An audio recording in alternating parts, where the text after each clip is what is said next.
2, 1. Welcome to the Lightforge. This is ADWCTA. This is Merps. Hope you guys are all doing well.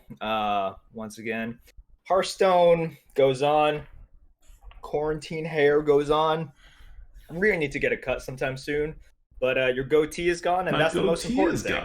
My goatee is gone because its time has run. The quarantine has outlasted my goatee. It was a valiant effort by me, but it really, and kudos, much respect to anybody who keeps, a really significant beard of any sort. I have new appreciation for how rough life is for you folks, and your continued dedication to your hair is I just never appreciated it. It gets in the way. It gets moved in places. Food gets into it. It's hard to clean. There's just so many things. I'm sure I'm not doing it. I didn't do it particularly well because I was a noob at it. But still, that's a lot of work. It's a lot of work and dedication, not just to grow it, but the maintenance. So that's a surprising comment. On my end, because it didn't really seem like you maintained it. It seemed like you didn't put that much work into it. Well, I probably didn't. I just didn't think it required that much work because it's nature, right? It's natural to let your chin hairs and your beards and your mustaches grow out. It's unnatural to cut it with a razor. Where would you get a razor that did that back in the day, right? Yes, indeed. All right. Look, this is a week in which we don't have any major announcements of anything BG related or arena related, but the arena portion, you knew. All right, you guys knew. But that doesn't mean there's nothing to talk about. We should analyze kind of what's been going on within the arena meta, within the BG meta, and let's start off with BGs first. Before we start off with BGs, can I make an announcement? Oh, sure. Not about my goatee, but Brand New has, and you guys know this if you're watching the streams, she has taken it upon herself to give us a really good deal on some stickers, which I'm showing to the camera right now, some goat stickers. And I'll do this again in the arena coop. We were listening to this podcast on audio, and they turned out really freaking well, as you can see. And we'll be sending these out to our patrons who above a certain amount. We haven't decided what the cutoff is. We're gonna see how much merchandise we have, because these are really expensive actually to make. She just got a really good deal on a set of a few dozen. So we'll be giving these out. And we'll be contacting you if you have been a patron over the summer, and asking sketchy details like your address, so we can mail these out to you. It's a sign of our appreciation, really, for all of our supporters of the Lightforge podcast, of the GOAT. We unfortunately don't have anywhere near enough of these to give to everybody we would like to send these to, but We'll send out all the ones that we can in the coming weeks. So check your patron mailboxes if you are a patron, and we will try to figure out how to do it with some Twitch subs as well. Once we figure out how much stock we actually have. So yeah. That's the announcement. Thank you guys. Shout out to the Patreons at patreon.com. And if you're thinking of supporting the Lightforge podcast or the Arena Coop or any of the things we do, and you're not a Twitch viewer, Patreon is a great way to support us as well. Yeah, they look very nice. Shout out to Brand New for really pushing this initiative and designing it. Once again, Brand New comes through. Don't give any credit to ADWCTA. He would not have pushed this initiative. I did not lift a finger. No. It's how I like things to get done. We know that. We know that. Okay, so let's talk about BGs for a second. And if you are watching this right now on Twitch or through YouTube, you can see we are questioning kind of what is the variance and what impact does that have on the skill, and as a result of sort of skill expression, what happens to MMR at the highest kind of points at the leaderboard level. We're talking like top 200 Okay, right but now. we're looking at that because I was really like I was looking at Bob's Tavern Reddit, and it seemed like because I played in this meta, they specifically did a balance patch. Nothing much was changed except to do things that everybody asked for. It was a very player friendly patch. It reflected a lot of things the player base had been asking for. Everything seemed like it was good. You play it and you're like, oh, this meta is so much better than the previous metas, right? Like a lot less swings, a little bit more like diversity. It's good. These are all things that should be good for skill expression, right? You would normally think of these kinds of things like lower variance, higher skill. But then you look at like just people complaining about like, oh, we're not doing well. And at first I'm like, yeah, you're not doing well because you haven't adjusted. You'll adjust to the meta, it's fine. And these reports kept continuing for longer than they normally do at this point. And then I looked at the leaderboards, and the leaderboards have been dropping. You could look at the top 1, top 3, top 25, top 200. The MMR required to get to those numbers have all dropped since the patch, and they are still dropping. And that is concerning because that's pretty good evidence, I think, that we are in a meta of lower skill than we were pre-patch. Which brings you to another question, right? Of like, what exactly does balance mean?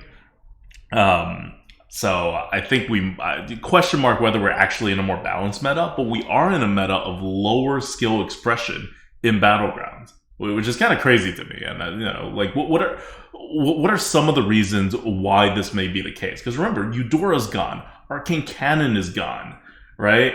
Like beasts are a bit more viable now. They didn't nerf anybody else, like really, except like indirectly pirates. But pirates was never a big part of the meta to begin with. Like, what's happening?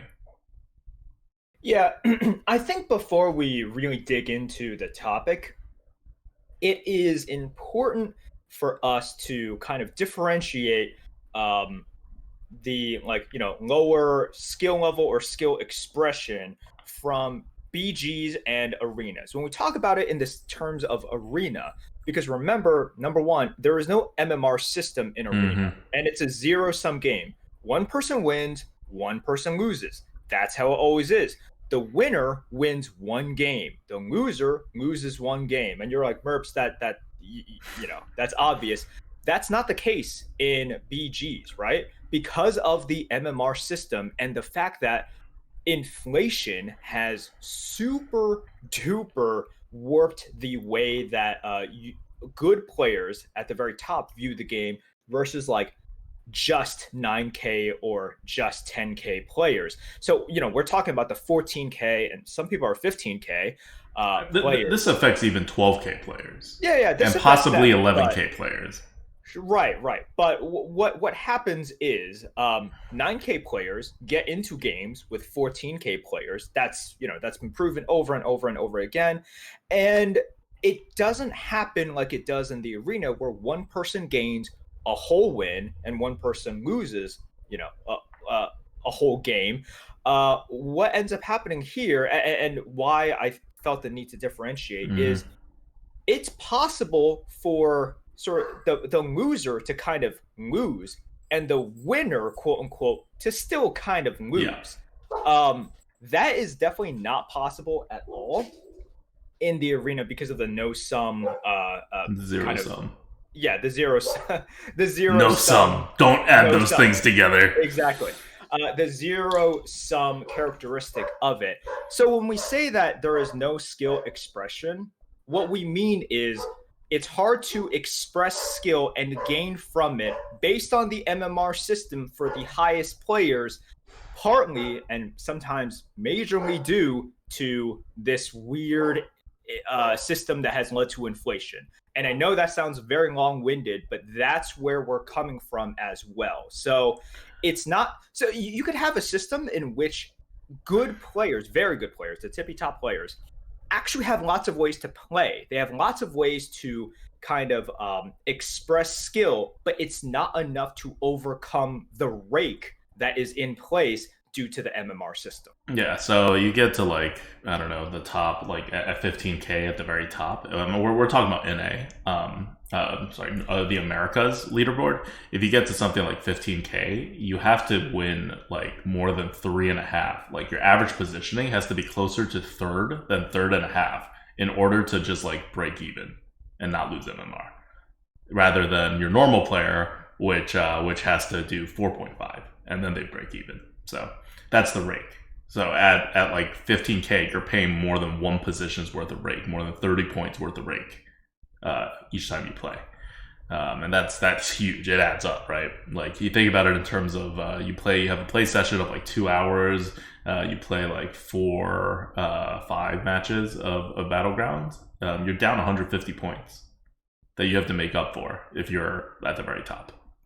The other thing that you mentioned, but you didn't dig deep into, the difference between Arena and Battlegrounds is that there is no MMR system at all in Arena, which means that in Battlegrounds, you're not playing against people of the same skill level. If you're high enough, you're playing because they don't exist, right? Like you're never going to get like the top 8 players to repeatedly play against each other. And there's such a big skill difference between the top 8 players and like players like 200 to 300. But your top 8 players are playing against lobbies that are mostly filled with not other top 8 players, not even other top 200 players, but like everybody from like 10K upwards, like gets a chance to be in those lobbies. But that's still an MMR, right? You're still not facing like 2K players, 3K players, 5K players. In the arena, you will always meet those players. So when we say, you hear us talk a lot when we talk about Arena, that we want lower variance, lower variance, lower variance. And Blizzard creates higher variance, bigger swings, like all this stuff.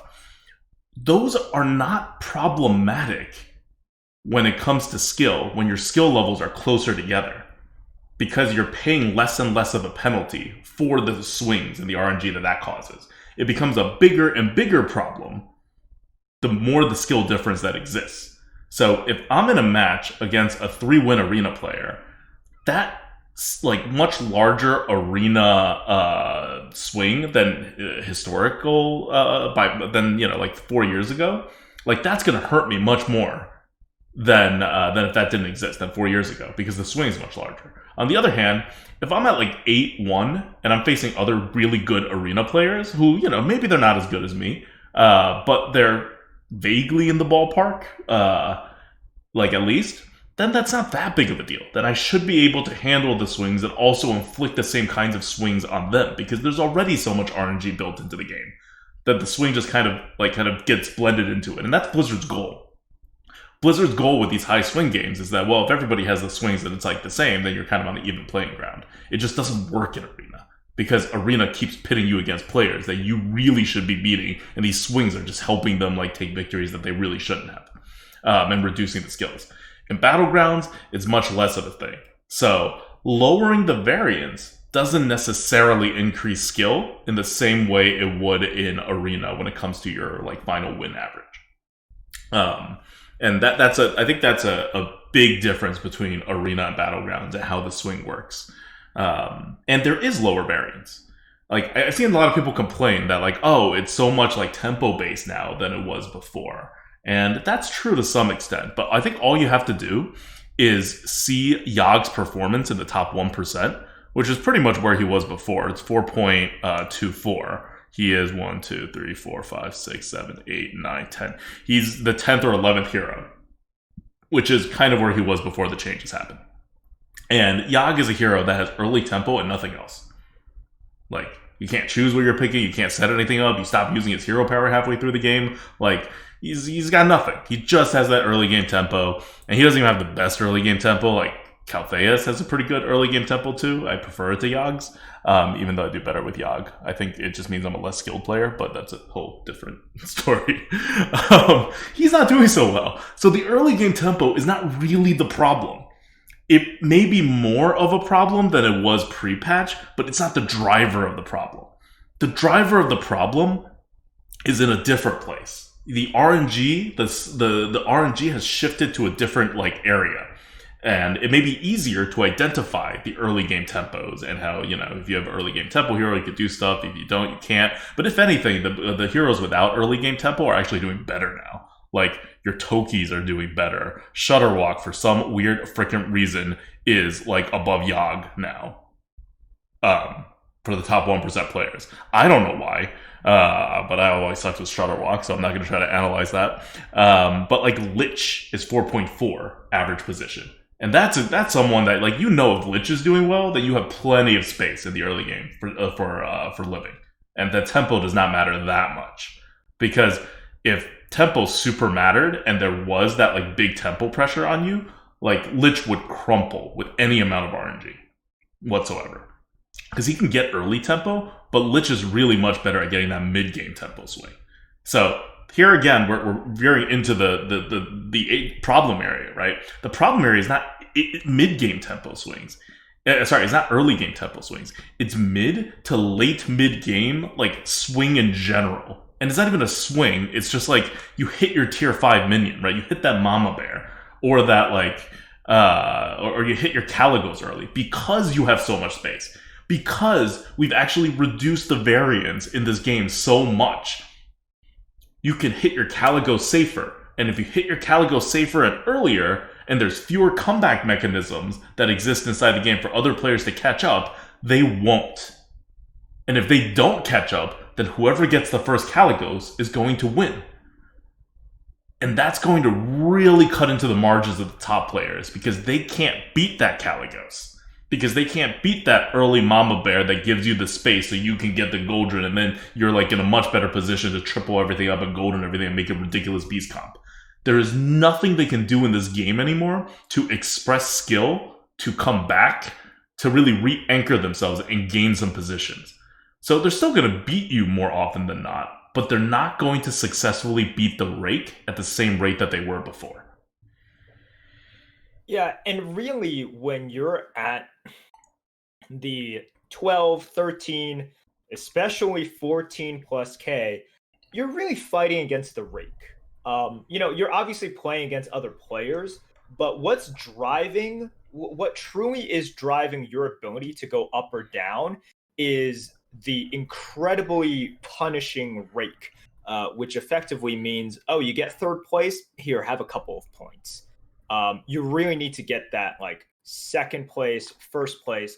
And if you ever, even get a fourth place, you're losing MMR. So that's really the driving force behind that. And it just really warps the game. And it means a lot of the strategies, even though you are able to identify, like, if you talk about skill expression, I think a lot of people are also thinking it's like, oh, okay, so there are, like, varying good things, and it means that I am able to choose the best among good and bad options. You can still do that, and in fact, there might even be more choices, but are you able to beat the Rake by doing that? Mm-hmm. And it seems like the answer is no right now. Yeah. And you're, like, what do you do against dragons that get too big, right? Like, normally, you do a Murloc transition or something. You can't do that anymore.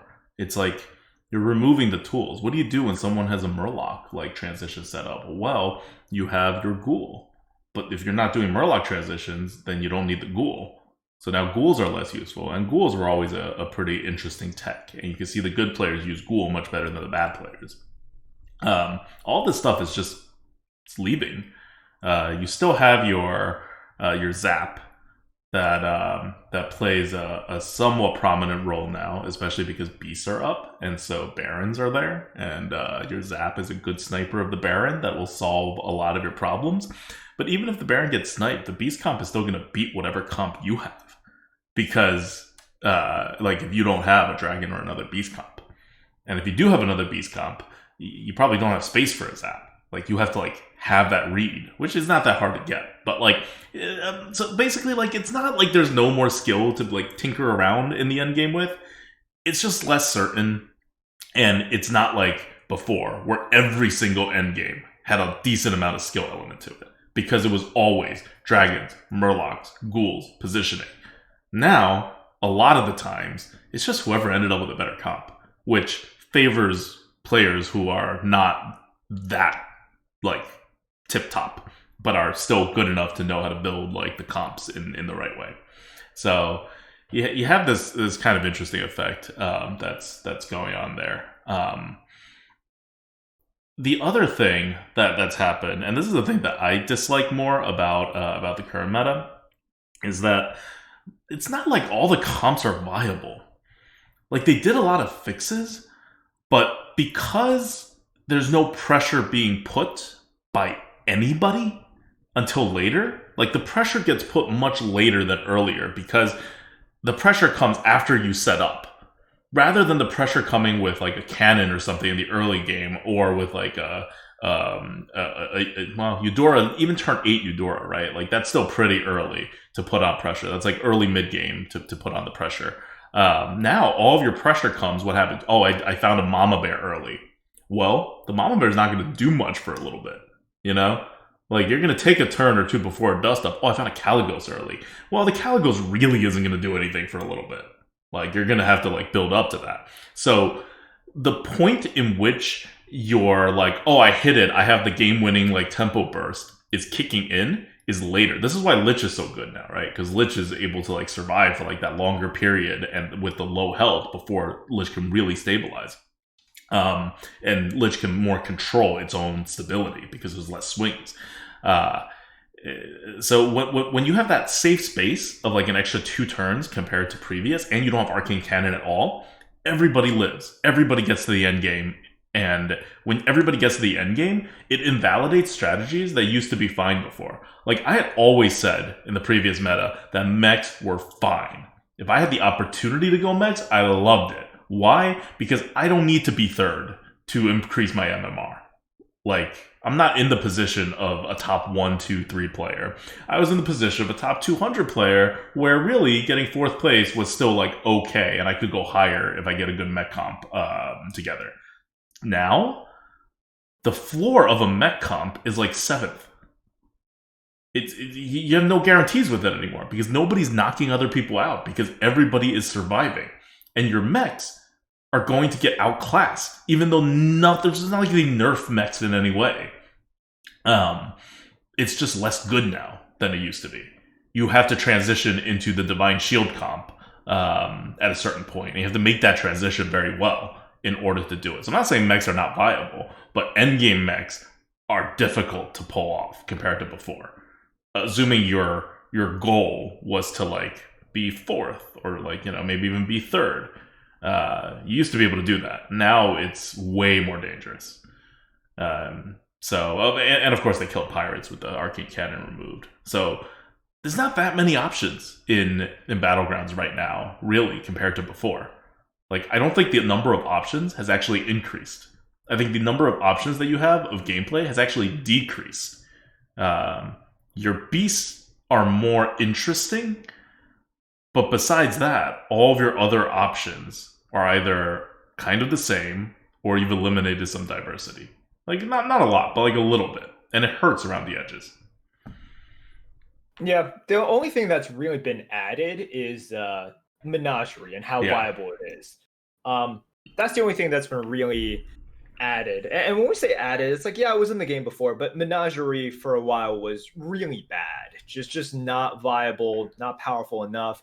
You went Menagerie if you were just having a bad game. Mm-hmm. And now Menagerie is legit. It's a winning comp that you can build towards early, beef it up in the mid and late game and actually hope to get, like, a number 1 out of it. So that's really the only thing that's been added. Everything else has kind of been the same or same. Like, beasts are interesting, but it's not as if they were bad before.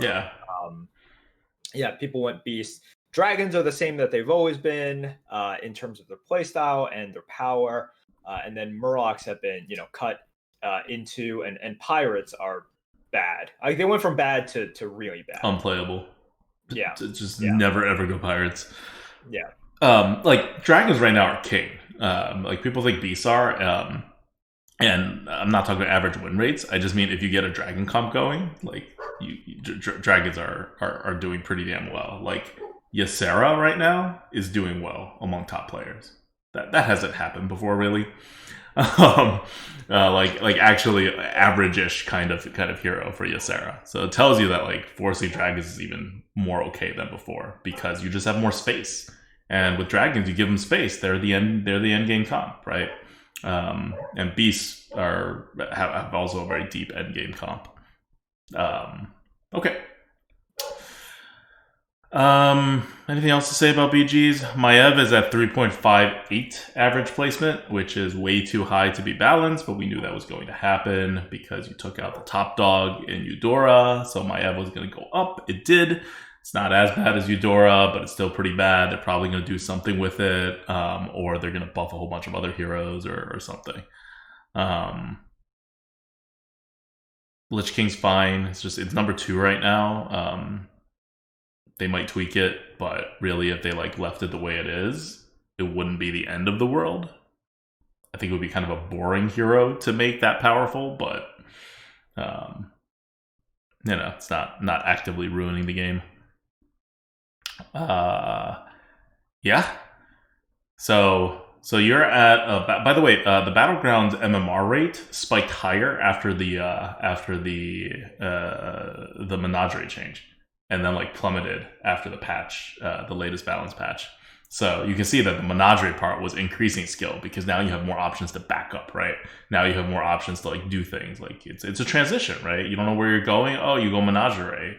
Or you have to like decide to go hard in one direction. That's a skillful decision that you need to make based on like a lot of random variables that get presented to you and crystallize as the game goes on. Yeah, and don't trust the stats for Menagerie on HS Replay. Never trust those stats because when people lose, it's because they quote unquote won Menagerie, also known as they never found a comp. Like they really need to change the way they track Menagerie. Because right now they use it as a catch-all. Like, oh, you have lots of different like tribes. Your Menagerie, which is not like they need to raise the bar from Menagerie such that you have committed a certain amount to it and not just died with a mishmash of things. That's not Menagerie. You just failed. Yeah, you just failed. Either you failed or Blizzard made you fail or whatever. But like you were not successful. It's exactly your fault. But it's like we can't lump all of those failed comps and failed games into Menagerie. That's just unfair to Menagerie. Yeah. So yeah. Okay, so let's say you are a regular player, you're not a top player, and you're like, what does this matter to me? I'm not 13K, I'm like 7K. I don't see 13K players. Like, how's this meta? Like, how does this affect me? I think, especially if you're struggling a little bit with this meta, besides the fact that, well, we haven't been in this meta for so long, you're probably still adjusting to it a little.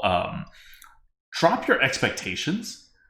The top players aren't like dropping MMR just because their top players and their fancy tools got taken out. It's just harder to consistently win a lot as opposed to like climb just kind of slower when everybody's clumped in the middle. Like it makes sense, right? Like I used to have a strategy back in the day that I made my first like Bob's Reddit like giant post about that was literally like I could make it so I get fifth, at least fifth every single time. And if I keep shooting for fifth, I'm going to climb pretty damn fast because I'm going to get some of these I'm going to get fourth sometimes, third sometimes, second sometimes. I just have to make sure I don't go below fifth.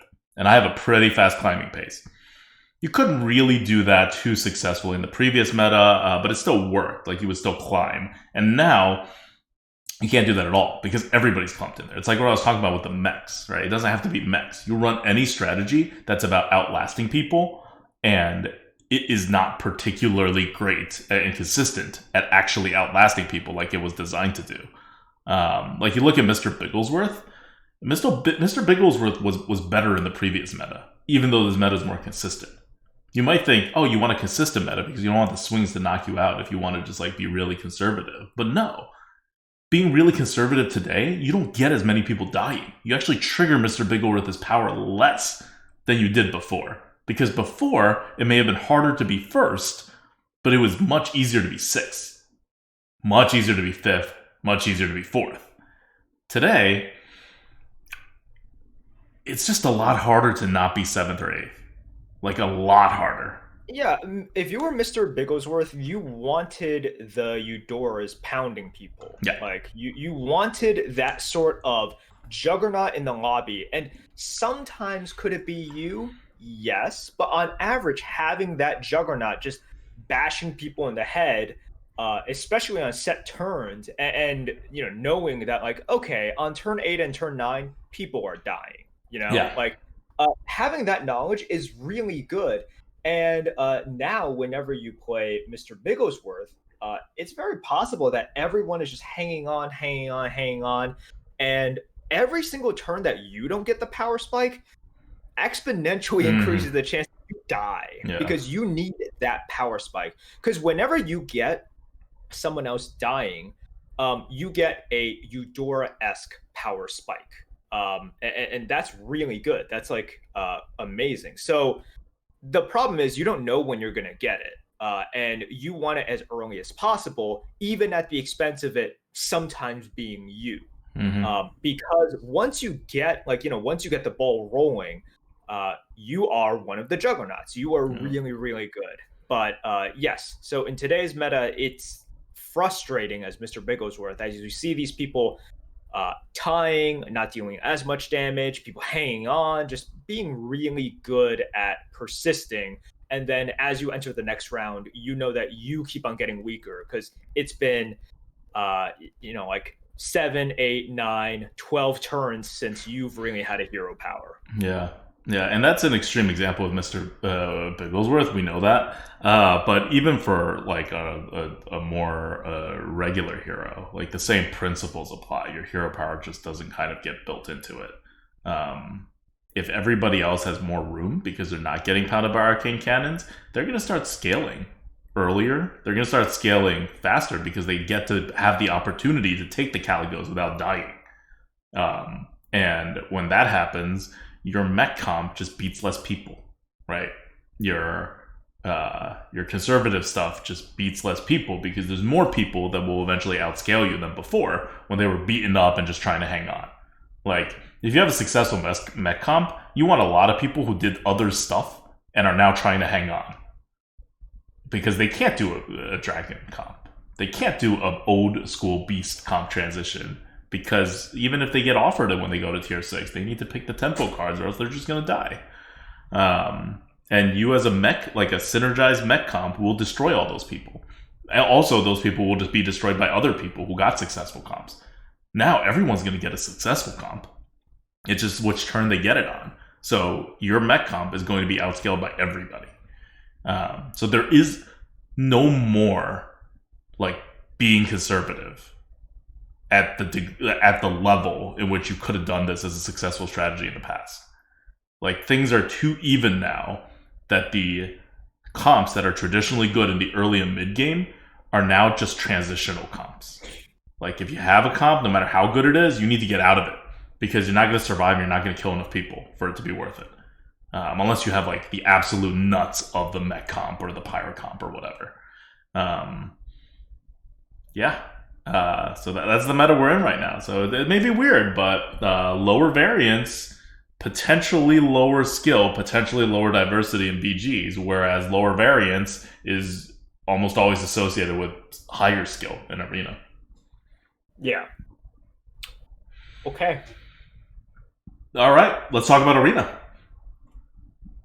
I've heard this a few times. Yeah, I've heard this a few times over the course of the week as I've been playing a bunch of arena, and people are just like, what do you think about this card generation problem? Or like people who've come back, who haven't played arena in a year or so, are like, what the hell's going on with this meta? People who have been around are like, man, it's really starting to get to me, all this card generation.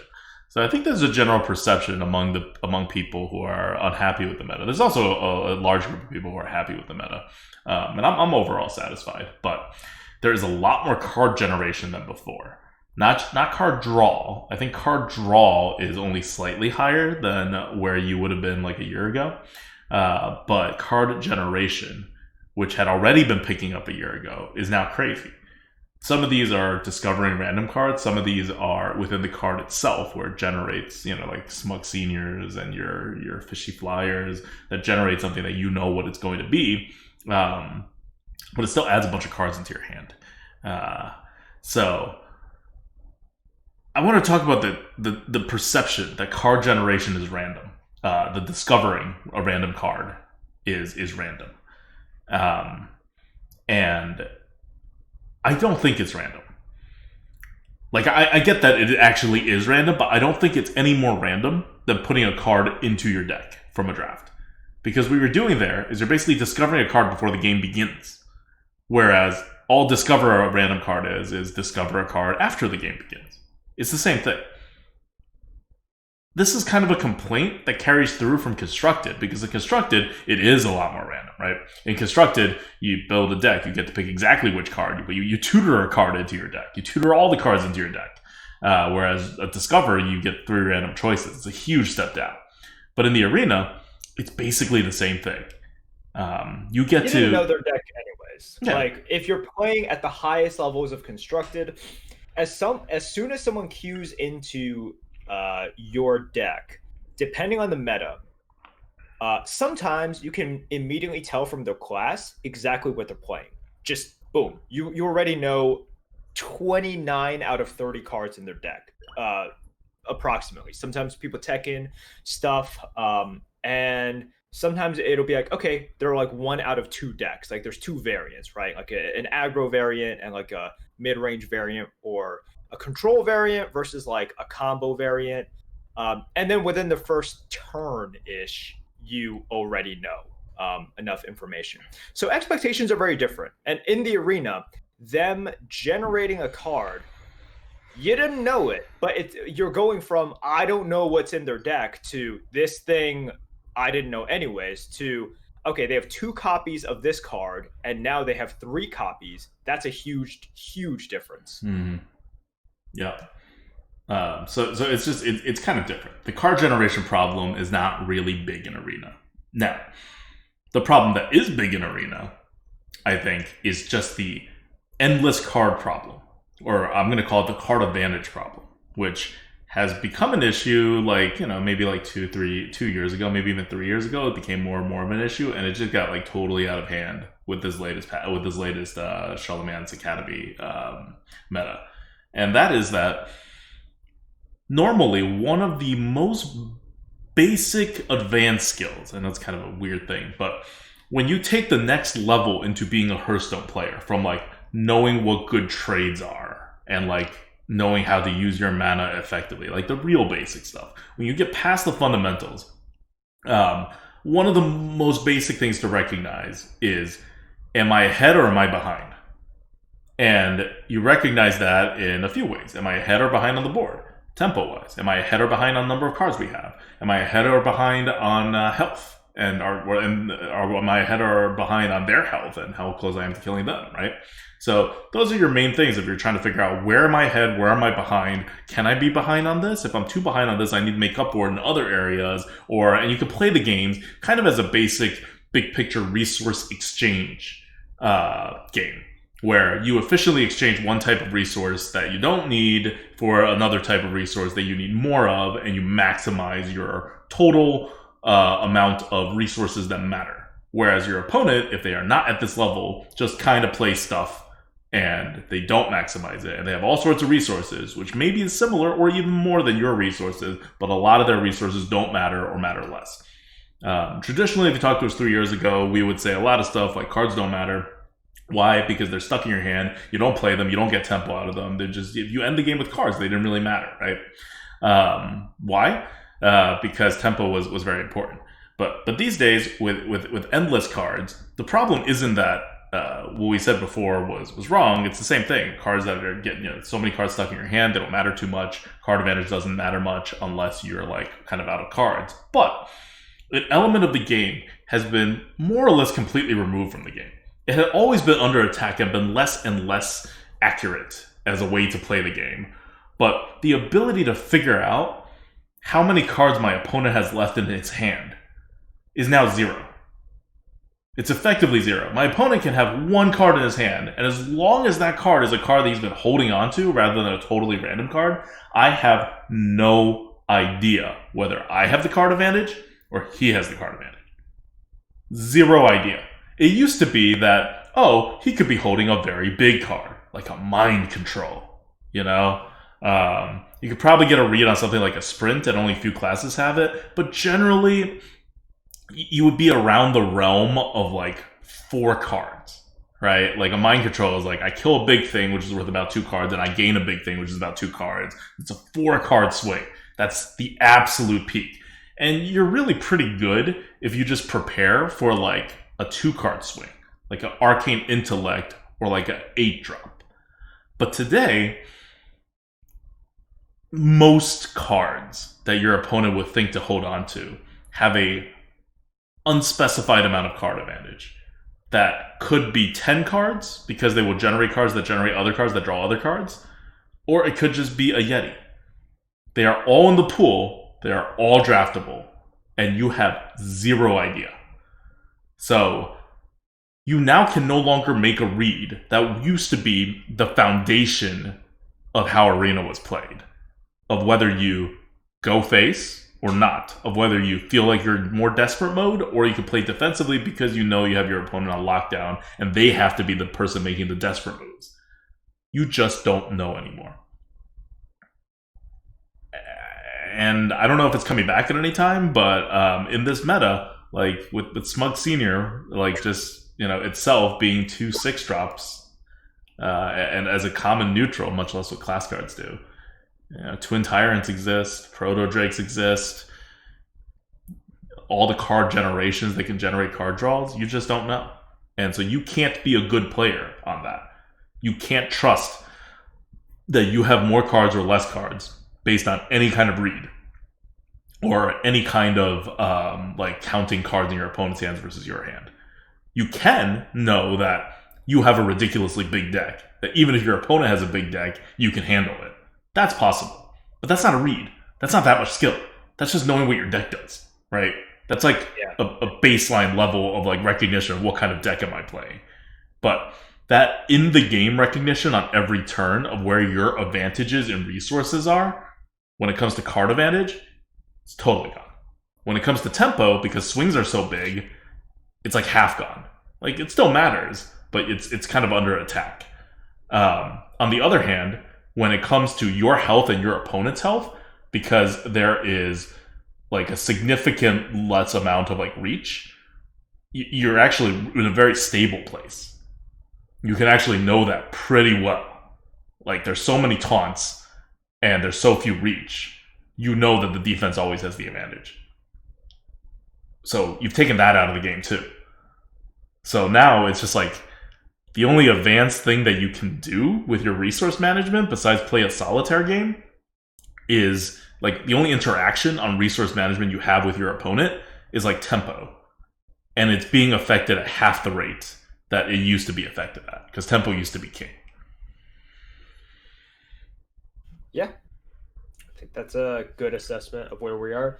And it's important to talk about this just because I think too many people have, well, it's a common complaint, right, in terms of card generation. But I think it's important to just kind of point this out and say that it's more about the reads and less about just the generation by itself. Yeah. People are like, oh, they generated a Dragon Queen Alexstrasza. It's like, okay, that's fine. There's way more randomness in the game than that. The problem is that they could generate 5 cards from 1. That's the problem. Like, and you can't read it. Now, if that card was marked as this card is actually 5 cards, you would not have that problem at all. It could still generate a Dragon Queen Alexstrasza. He could get all those value, but as long as you're prepared for it, then you can play against your opponent. You can interact with your opponent. Your decision making will be different because of your opponent. But without that, and we don't have that at all, your decision making cannot be different because of your opponent and what they do. Your decision making is just solitaire, and their decision making is, well, randomness, really, and then solitaire after that. Like, it's either solitaire or it's random because it's a discover or a random card, right? And together, there's not a lot of skill going on. right? You've turned an interactive card game when it comes to card advantage into a solitaire game mixed with an RNG game, and that's not good for the game. We cover tempo a lot more than we cover card advantage because tempo is really the last bastion of skill expression in this game, and it was always of more importance than card advantage. But the total death of being able to have any card advantage reads has like happened with this expansion, and that's a pretty big deal too. All right.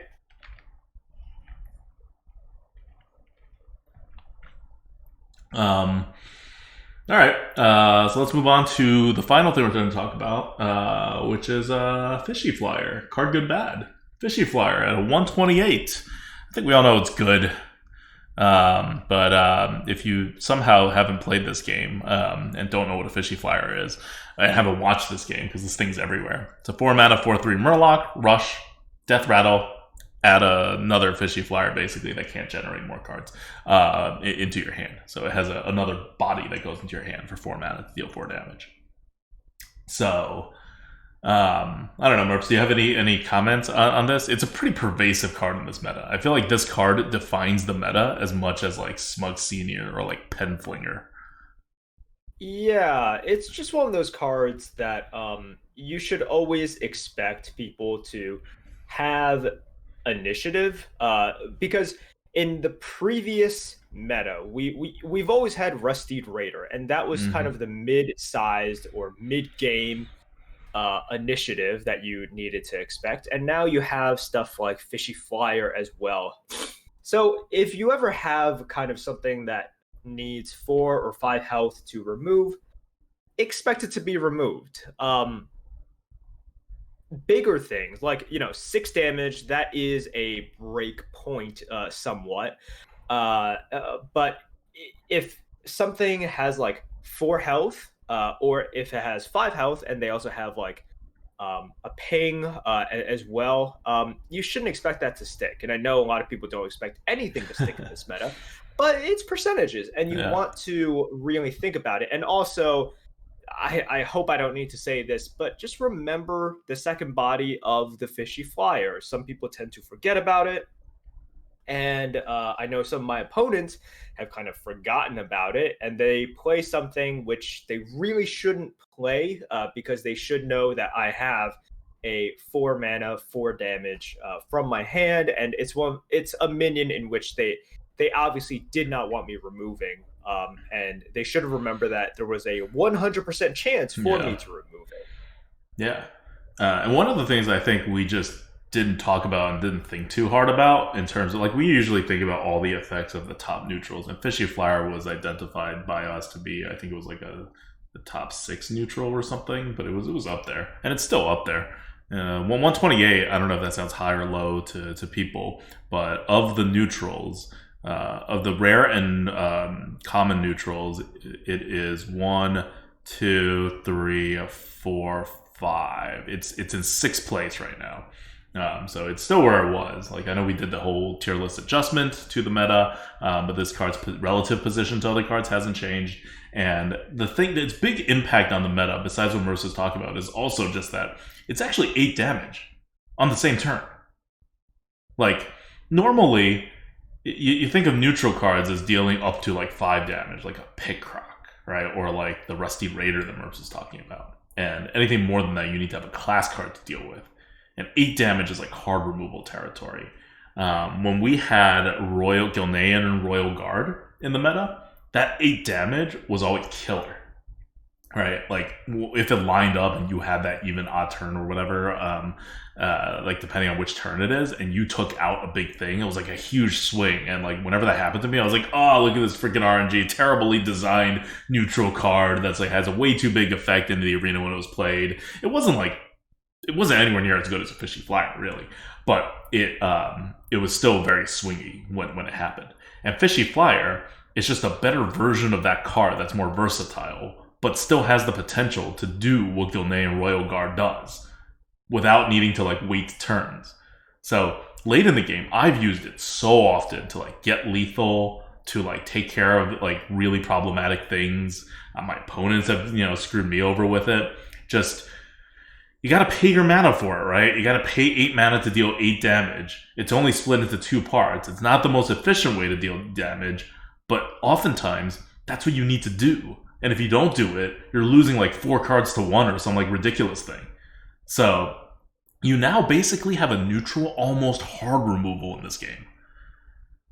And that's something I don't think we appreciated in terms of its meta impact. At least I didn't appreciate it when I was doing the meta preview.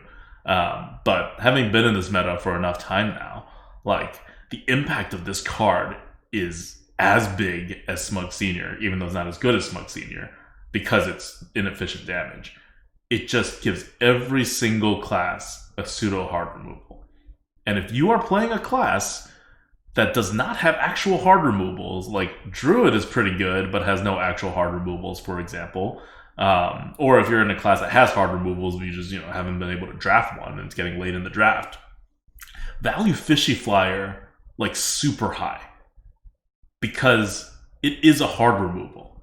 It is like a Burly Shovel Fist, but more flexible and like less actually powerful. So it's something to keep in mind. And I think that it should be an important part of any draft that you don't have your hard removals in. All right, that's enough about Fishy Flyer. We all know how good it is. Yep. Okay. Target bad, Fishy Flyer. Good. Very good if you don't have hard removals in your deck. So I think that's it. Do you have a question from the GOAT? Nope. No question from the GOAT. Let's keep it short this week. We've had a few long ones. Next week we are getting one of the only arena PG players left on the scene. He has never abandoned arena, even during the darkest of times. And he is a top player in both arena and PGs.